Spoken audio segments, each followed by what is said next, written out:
Allez, bonjour à tous, j'espère que vous allez bien aujourd'hui. Revue de marché, on verra Bitcoin sur du court moyen terme, voir si on a des setups qui s'exécutent et surtout qu'est-ce que j'aimerais voir pour poser un potentiel bottom, chose qu'on essaye actuellement mais rien de confirmé. On verra la surperformance ou la sous-performance de certaines altcoins face au Bitcoin ici avec une bonne représentation globale des altcoins face au Bitcoin. On parlera de 3 cryptos également que vous me demandez d'analyser, une analyse du marché US, voilà, une revue assez globale comme d'habitude.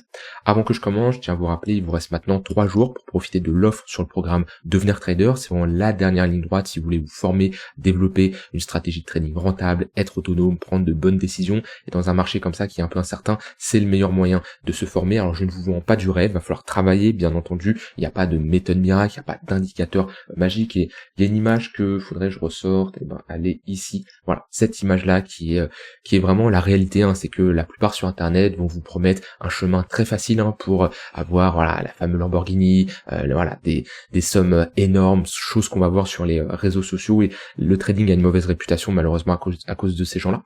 Sauf que la réalité, c'est que oui, le chemin est facile pour surtout aller chercher, cramer votre compte, des arnaques, de l'affiliation et j'en passe. Moi, ce que je vous promets, c'est un chemin vraiment difficile et je peux pas vous dire que ça va être super facile, qu'au bout d'une semaine, un mois, tout va être aussi simple. Non, il va falloir travailler, il va falloir se remettre en question, il va falloir persévérer, apprendre, assimiler ce que je vous partage. Par contre, la réalité, c'est qu'à la fin, vous allez être rentable, vous aurez un bon mindset, une régularité, une transparence, une stratégie rentable et une vraie vision du trading. Malheureusement, la plupart des gens essayent d'aller chercher ce qui est montré ici, hein. C'est surtout les débutants, malheureusement, et on est tous passés par là, j'ai envie de le dire, sauf que quand on se rend compte que c'est une arnaque, et beaucoup abandonnent, alors que moi, voilà, comme je dis, ce que je vous promets, c'est un chemin qui va être dur. Et c'est la vérité, hein. Il y a rien de facile, sinon tout le monde le ferait tout simplement. Par contre, à la fin, bien entendu, vous allez apprendre à avoir une vraie stratégie, vous aurez une vraie stratégie, vu que je vous accompagne jusqu'à votre réussite. Donc voilà, vous avez toutes les informations en cliquant sur le premier lien en description, c'est les derniers moments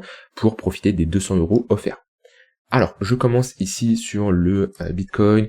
On a eu ici, une baisse ce mercredi jusqu'à dans la nuit ici, jusqu'à trouver un bottom. Globalement, on est revenu chercher notre précédent creux, 75 000 $. On voit que on a de la demande à chaque fois qu'on retourne chercher sous les 78 000.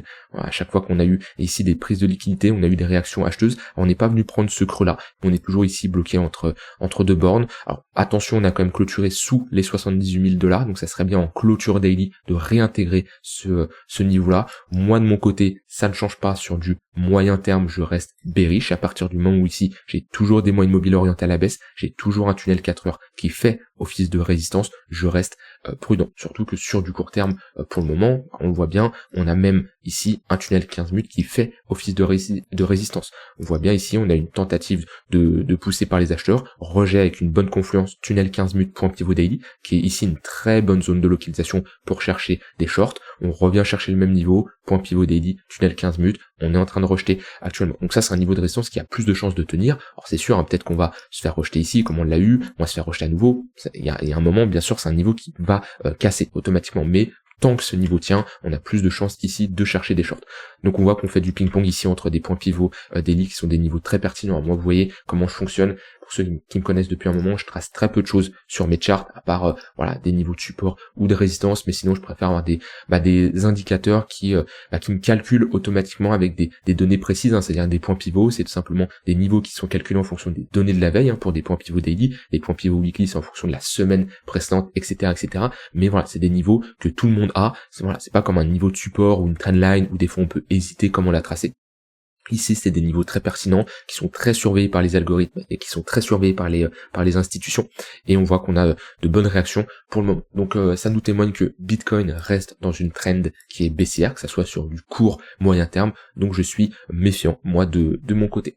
Un signal intéressant qui pourrait avoir lieu pour vraiment avoir une reprise sur du court terme et on va dire avoir peut-être quelques jours haussiers, revisiter pourquoi pas le haut de range ici, 88 000, 90 000 $, ça serait de s'installer au-dessus de ce niveau-là.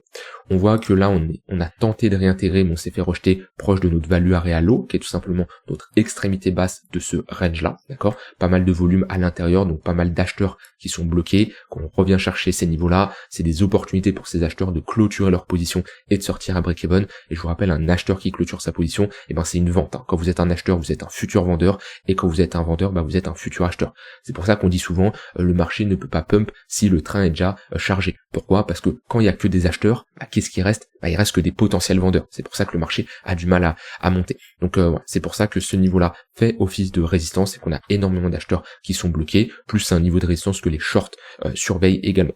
Donc idéalement, on voudrait de l'installation au-dessus des 81 500 $. Si on commence à passer au-dessus de ce niveau-là, qu'on le maintient, qu'on ne soit pas juste sur une prise de liquidité ou une mèche ou juste une réintégration. Il y a une différence entre un break et de l'acceptation. Un break, ça va être vraiment une clôture au-dessus, d'accord? Mais ça arrive des fausses cassures avec des réintégrations. Ça existe, hein. Il y en a sur le marché des pièges comme ça. Et c'est là la différence entre un break, chose qu'on pourrait ici témoigner de ça par un break, hein. Si ça c'est un niveau de résistance, là on a un break. Par contre, on n'a pas d'acceptation. L'acceptation, c'est tout simplement tenir ce niveau-là, rester au-dessus. Voilà, ça c'est ce qu'on veut voir pour parler comme quoi un niveau de résistance à flip en support. Donc idéalement là sur du court terme, pour poser un bottom, ça serait bien de clôturer en 4 heures et s'installer au-dessus de ce niveau-là. Si c'est le cas, on serait tout simplement sur la réintégration d'un range, et dans ce genre de configuration, on aurait alors de grandes chances de revenir chercher dans un premier temps le POC, le point of control, c'est là où il y a le plus de volume échangé, et d'un point de vue action du prix, c'est un niveau clé, et également l'extrémité opposée au niveau des 89 000 $. Maintenant, ça c'est uniquement si on commence à s'installer au-dessus des 81 500 $. Tant qu'on ne n'évolue pas au-dessus de ce niveau-là, la plus grosse probabilité, c'est d'avoir une poursuite baissière et de revisiter ces creux-là. De la même façon, comme je vous l'avais dit ici, qu'on avait plus de chances de revisiter ce creux-là plutôt que de ce sommet-là, et là c'est exactement la même chose. On a plus de chances de revisiter ce creux-là que d'aller chercher ce sommet-là. Pourquoi? Parce que la trend elle est baissière. Alors attention également aux annonces économiques, hein, j'en avais parlé en début de semaine, mais là on va avoir des annonces assez intéressantes. On a le FOMC minute dans la journée à 20h, et ensuite on va avoir demain 14h30 le core CPI, hein, donc l'inflation aux États-Unis en fonction des résultats. Si on a des résultats qui ne sont pas conformes aux attentes, hein, si c'est conforme aux attentes, en général c'est déjà pricé, donc on peut avoir un peu de volatilité sur le marché, mais c'est léger. Par contre, si c'est au-dessus ou en dessous des attentes, là on pourrait avoir bien sûr encore plus de volatilité sur les marchés. Donc c'est la grosse annonce économique de la semaine. Après on a le PPI vendredi, mais ouais, ça va être surtout demain qu'il va falloir surveiller en fonction de la sortie de ces chiffres. Voilà, globalement sur le Bitcoin, vous avez toujours mon avis, hein. Donc sur ici une extrémité basse, plutôt chercher des longues, hein, parce qu'on peut témoigner ici d'un range également sur du court terme. Donc l'extrémité basse, plutôt une zone où on va chercher des longues pour revisiter l'extrémité haute, hein, qui fait office de résistance. Puis sur un milieu de range comme on est actuellement, c'est une zone qui est compliquée à trader si vous tradez ce range-là. Par contre, si vous tradez la tendance, comme je dis, là on est sur un niveau de résistance. Donc prendre des shorts là et avoir une zone d'invalidation ici, c'est tout à fait possible, hein. Et si vous faites stop, c'est à autre chose, hein. Comme je dis, un niveau de résistance a plus de chances de tenir. Maintenant, c'est des probabilités, c'est jamais du sûr à 100%, et c'est pour ça qu'on a une gestion de risque. Et c'est ça, c'est quelque chose que je vous enseigne depuis le début que je fais des vidéos. La gestion de risque, c'est primordial, parce que rien n'est sûr à 100%. Donc si vous cramez votre capital sur un trade, vous ne pouvez plus trader. Et votre capital, c'est votre outil de travail, donc faut le préserver. Et pour ça, ça passe par avoir une gestion de risque. À partir du moment où vous convainquez, vous allez vous convaincre que vous avez 100% de chance de passer un trade, c'est là où vous négligez la gestion de risque, parce que si vous dites que vous avez 100% de passer votre trade, de réussir, il n'y a pas de gestion de risque automatiquement. Quand vous avez 100% de chance de réussir un truc, vous négligez la gestion de risque. Pourtant, en trading, il n'y a jamais 100% de chance de réussir quelque chose, parce que c'est des probabilités et on ne peut jamais anticiper à 100% ce que va faire le marché. Donc une zone, comme je dis, on va chercher des shorts, mais zone d'invalidation claire au-dessus si on commence à s'y installer. Et ensuite, une zone intéressante, cette zone-là, globalement, tunnel 1 heure, précédent haut de range, on a un point pivot weekly également qui est au-dessus. Voilà sur le Bitcoin. Je voulais voir avec vous ici la surperformance des altcoins, des grosses cryptos. Et ici, on est dans le top 20, top 30 de CoinMarketCap par rapport à BTC. Alors déjà, d'un point de vue weekly, hein, donc globalement, on va dire sur l'année 2024, sur les derniers mois. Et c'est là où on se rend compte que il y a très très peu de cryptos qui surperforment le Bitcoin. Je vous rappelle, le but de regarder comme ça une charte altcoin VS contre BTC. Ça nous permet tout simplement d'avoir une représentation de qui surperforme qui. Et quand vous investissez dans des cryptos, le but c'est de faire une meilleure performance que le Bitcoin. Et on l'a vu que des altcoins qui font une meilleure performance que le Bitcoin sur quelques semaines, quelques mois, ça arrive. Par contre, qui gardent une dynamique sur plusieurs années, c'est assez rare. Ça arrive, mais c'est très très rare. Et il y en a très peu.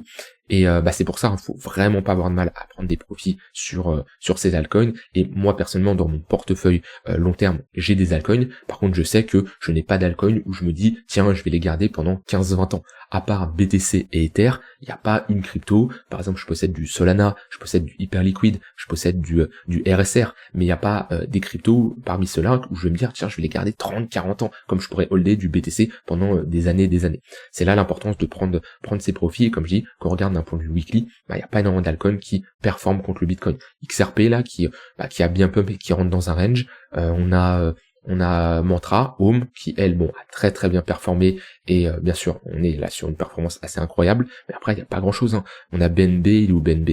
Ouais, et encore, BNB, c'est pas incroyable. Vous voyez, il y a pas grand chose. TRX, à la limite, qui performe récemment. Et même sur les derniers jours, hein, je suis en 4 heures, donc on va dire depuis le début du mois d'avril, allez, on peut aller chercher début du mois de mars, et pareil, on voit qu'il y a très peu de cryptos qui surperforment le Bitcoin. Hyperliquid récemment, là, qui est dans une petite tendance haussière sur du H4, mais ouais, on va surveiller un peu plus ça, comme ça, ces prochains jours, voir les cryptos qui sortent un peu du lot, mais comme je dis, ouais, si je reviens ici sur du court terme, il n'y a pas grand chose, hein, à part TRX, qui est dans une tendance haussière, Hyperliquid légèrement. Après, la plupart des autres cryptos sont dans des ranges, voire dans des tendances baissières. Mais avoir cette représentation, ça peut permettre de voir quelle crypto surperforme le Bitcoin, quelle crypto est forte, et si vous hésitez par exemple à choisir des cryptos pour faire de l'intraday ou pour faire du swing, et vous cherchez par exemple des longues, autant se positionner sur une crypto qui est encore plus forte que le Bitcoin, qui a un flux plus intéressant. D'ailleurs, un Hyperliquid qui performe plutôt bien ces derniers temps. Moi, c'est une crypto que j'ai pas mal accumulé pendant la baisse parce que j'estime le projet être intéressant, un très bon projet qui apporte de la vraie valeur ajoutée à l'écosystème crypto, une très bonne communauté, une token mix qui est intéressante. Donc moi j'en ai accumulé, je vous l'ai pas caché, hein, sur Hyperliquid, à partir des 17-18 $. Ici, j'ai eu plein d'ordres qui ont été exécutés jusqu'aux 10 $. Donc tout ça, j'ai eu des ordres qui sont fait exécuter. Toutes mes ordres en mode épuisette se sont fait exécuter sur Hyperliquid. J'ai toujours du cash qui est prêt à être exécuté sur Hype au cas où j'ai une pattern de retournement, j'ai un bottom, j'ai des convictions plus importantes dans le marché, mais là en tout cas les ordres en mode épuisette se sont fait exécuter sur Hyperliquid. On a ici une charte qui est plutôt encourageante, on tente une réintégration de ce niveau de support qui faisait ensuite office de résistance, on le voit bien. Donc si on commence à avoir ici une sorte de déviation réintégration, qu'on maintient et qu'on flippe ce niveau de résistance en support, on aura de grandes chances de revisiter. Dans un premier temps, on a ce niveau de résistance, ensuite on a ici l'extrémité haute. Donc ouais, Hyperliquid qui est une charte, comme je dis, intéressante, qui a un potentiel. Alors attention, je dis pas que ça va se retourner, que Hyperliquid va faire sa vie seule, va aller chercher des 50 $. Bien sûr, il y a une corrélation avec le Bitcoin et le marché de manière générale. Mais en tout cas, on voit que quand on a comme ça des petits rebonds sur les cryptos, c'est souvent une crypto qui se réveille un peu plus. Donc ouais, un très bon projet selon moi. Maintenant, c'est pas pour ça qu'il faut faire all-in, c'est pas pour ça que le projet ne peut pas évoluer, faire des erreurs. Au final, on se rend compte que c'est un mauvais projet. C'est là où il faut se renseigner, il faut se renseigner sur le projet, sur l'évolution et sur plein de choses qui l'entourent. Je voulais faire une analyse de Ether. Ether qui est revenu revisiter son précédent creux. On a eu une réaction acheteuse ici, on a eu une prise de liquidité, réintégration avec ici une mèche qui représente 50% de la bougie, ce qui nous montre que au moment de la prise de liquidité, on a enclenché des stops. Quand on enclenche des stops comme ça, c'est tout simplement des sell market, donc on a une pression baissière, c'est pour ça qu'on peut avoir des petits comme ça long squeeze, le fait de squeeze les longues, on prend leur stop loss, sell market, donc prix qui baisse, et là on a eu de l'absorption. Si on n'avait pas eu d'absorption, on aurait pu avoir un long squeeze beaucoup plus bas et clôturer par exemple en dessous de ce niveau-là. Le fait d'avoir de l'absorption, c'est qu'on a eu des buy limits qui ont tout simplement absorbé les sell market. Et là on a posé un bottom pour aujourd'hui au niveau de ce niveau-là des 1400 $.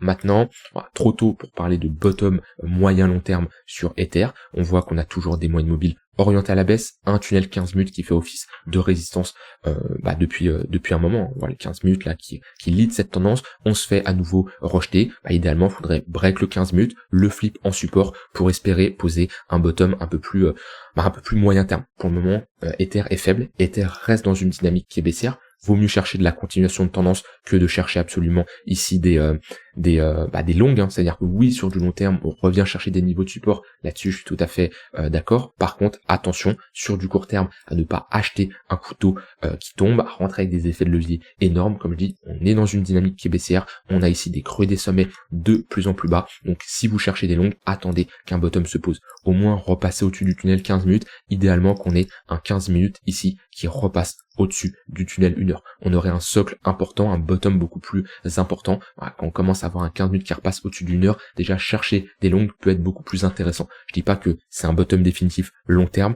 mais déjà on voit ici on a constitué un socle, on a bottom, et j'avais pris moi d'ailleurs un long à ce niveau-là, hein, que j'ai clôturé ici. Déjà c'est une entrée plus professionnelle d'attendre ici un bottom que de se positionner quand on a comme ça une trend qui est baissière. Donc c'est là, c'est que Ether revient chercher des niveaux de support long terme très intéressants, 1300, 1400 $. On est pour moi sur un prix assez hallucinant sur Ether, et honnêtement, dans mon état d'esprit, Ether reste sous-évalué tant qu'on se situe sous les 1800, 2000 $.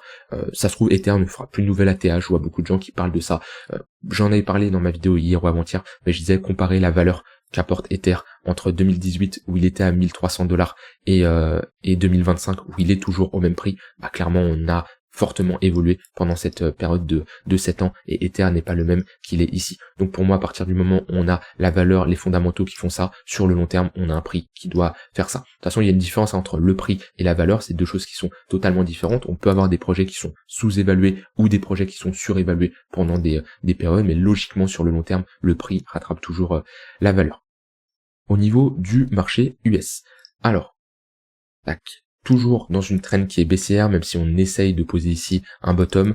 Pareil, hein, sur S&P, il faudrait passer ce niveau-là pour au moins confirmer un bottom court moyen terme. On parle pas ici de bottom long terme, mais le fait de break le 15 minutes, break le tunnel 1 heure, on aurait ici un potentiel retournement pour au moins aller chercher le tunnel 4 heures. Maintenant, on reste dans une trend qui est baissière. Et au vu des socles, des niveaux de support qu'on a cassés sur le SP500, au vu de la baisse qu'on a fait, il y a peu de chances qu'on reparte comme ça. On n'est pas dans une anomalie de marché, on n'est pas, pour moi ici, on va consolider, à moins que tout ce qui s'est passé avec Donald Trump, les tarifs douaniers et j'en passe, il y a une annulation globale, il y a un retournement de situation qui arrive comme ça. Au final, le marché peut repricer à la hausse tout ce qu'on a eu à ce niveau-là.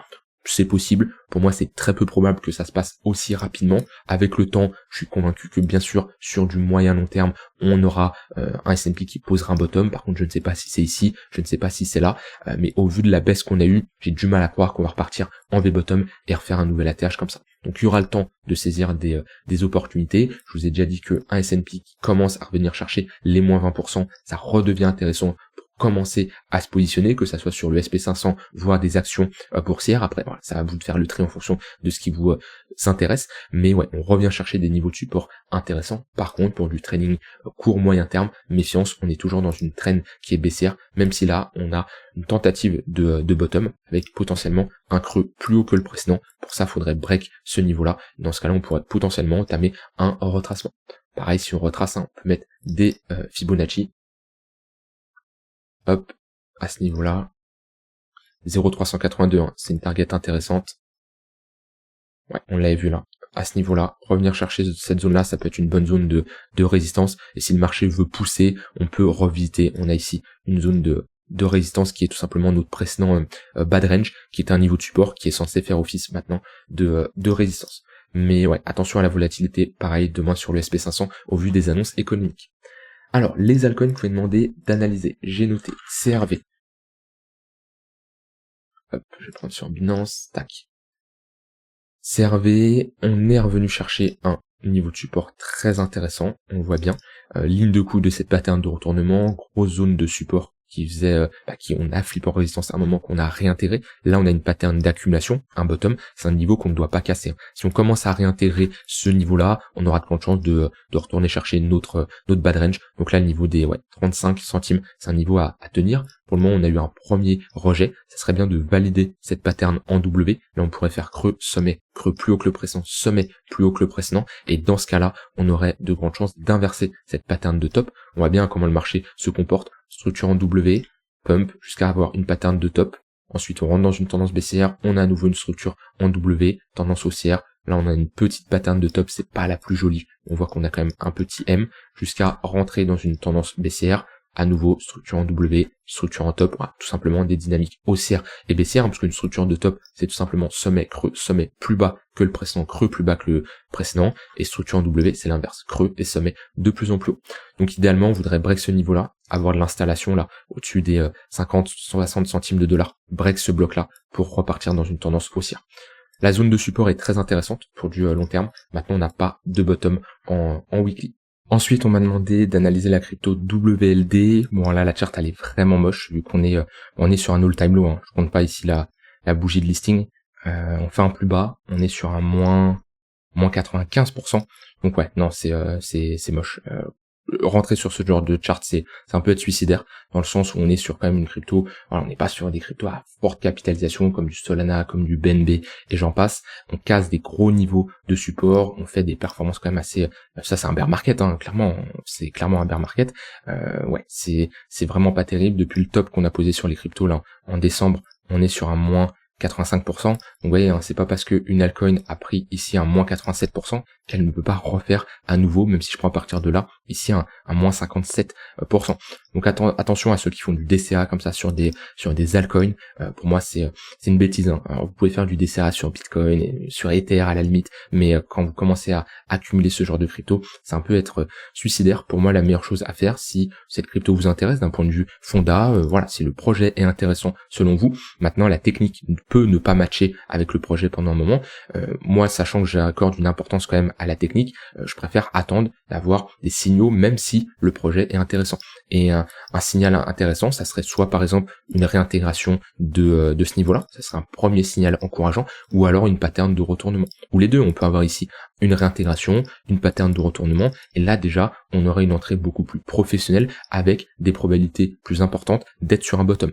Vous, le but, c'est pas spécialement de vous positionner sur le point le plus bas, la mèche la plus basse, voilà, ici, etc., mais d'avoir potentiellement la tendance. Ça veut dire que quelqu'un qui attend, et ici, qui a cette pattern de retournement, cette structure en W, celle-ci, ou même voilà, à ce niveau-là, on a ici plus de chances d'être dans le sens de la tendance, et ça nous permet de, oui, ne pas avoir le plus bas, le point le plus bas, mais au moins d'avoir les probabilités d'être dans le sens, et de ne pas immobiliser du capital trop rapidement, du capital qui va ensuite fondre. Donc ouais, pour moi ça c'est une charte qui est moche, et par contre pour la continuation de tendance sur du court terme, court moyen terme, il y a de quoi, hein. Et on met des moyennes mobiles, on voit bien qu'on a une bonne trend qui est baissière. Donc quand on a des retracements, partez du principe que c'est une opportunité pour chercher des shorts. Vous voyez le tunnel 4 heures qui fait office de résistance depuis un moment, le tunnel 1 heure qui fait office également de résistance. Là sur du court terme, on a un tunnel 15 minutes également qui fait office de résistance. Quelqu'un qui cherche des shorts dans une tendance, qui trade la tendance, là on a toutes les raisons de chercher des shorts. Bien sûr, toujours avec une zone d'invalidation. C'est pas parce que ça fait que de baisser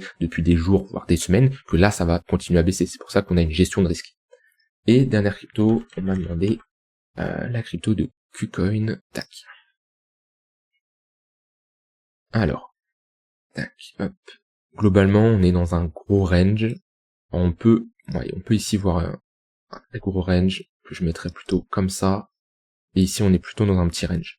Donc, idéalement, sur du long terme, revenir chercher les $5, c'est une très bonne zone d'achat. C'est-à-dire que si vous estimez... Alors, les tokens des échanges centralisés, c'est des tokens qui ont toujours performé. Parce qu'on a besoin quand même des échanges centralisés, même si peut-être avec le temps, avec la réglementation qui arrive, c'est plutôt les échanges décentralisés qui vont prendre le dessus, mais on a toujours eu des échanges, des tokens de sexe qui ont performé, on le voit bien avec BNB, on le voit bien avec KCS, on le voit bien avec d'autres cryptos d'échanges centralisés, donc ça a toujours été intéressant. Maintenant, c'est pas pour ça qu'il faut se positionner non plus n'importe comment. Idéalement, comme dit, la zone pertinente, c'est la zone là, l'extrémité basse de notre range, au niveau des $5. Si je mets un volume profile, on va voir comment il est dessiné. Ouais, ok, il y a eu une grosse accumulation sur sur ce bas de niveau avec énormément de volume ici lorsqu'on a posé cette pattern de retournement. 2024 ça a bien performé là, fin 2023. Par contre 2024, 2025 on n'a pas fait grand chose. On est dans une phase de range, donc à l'intérieur de ce plus petit range, bien sûr on peut trader l'extrémité basse pour revisiter le milieu, voire l'extrémité haute à ce niveau-là. Par contre, si on vise du plus long terme, on va plutôt chercher des achats vers les $5. Et c'est pas sur des niveaux de résistance comme ici qu'on va chercher à se positionner. Toujours avoir des entrées professionnelles, ça je le répète assez souvent, mais c'est le plus important. Si vous avez un bon timing, vous serez beaucoup plus à l'aise. La personne qui est rentrée, je parle pas ici, je parle même pas à ce niveau-là, je parle à ce niveau-là, d'accord, dans cette zone-là, sera beaucoup plus serein dans le maintien de sa position, dans son trade management, que la personne qui est rentrée ici, voire qui est rentrée ici. Et ça, c'est avoir un bon timing. Si vous apprenez à avoir un bon timing, une bonne entrée. Et comme j'ai une bonne entrée, c'est pas la mèche la plus basse, c'est une zone. Si vous avez des zones pertinentes, des niveaux de support, il n'y a pas besoin d'avoir un bac plus 11 pour comprendre que un gros niveau de support weekly, monthly, ça s'achète et ça vous donne des entrées professionnelles. Et toujours bonne gestion de risque, parce que ce niveau-là, on n'est jamais sûr à 100% qu'il va tenir à nouveau. Mais vous aurez des entrées beaucoup plus professionnelles, vous serez beaucoup plus serein dans vos investissements et pour tenir votre position, ça sera beaucoup plus simple. Voilà, je vous laisse avec ça, pas grand chose à dire de plus, j'ai dit tout ce que j'avais envie de dire. Si vous avez des questions, vous pouvez me contacter en message privé, vous pouvez répondre en commentaire, voire rejoindre le Discord. Si vous voulez aller plus loin, vous former, avoir une vraie stratégie de trading, voir la vraie vision du trading, comment être rentable, bien gérer son risque, créer sa stratégie, et j'en passe, vous avez toutes les informations en cliquant sur le premier lien en description. Je vous souhaite une très bonne fin de journée et je vous dis à demain pour une prochaine vidéo. Bye bye.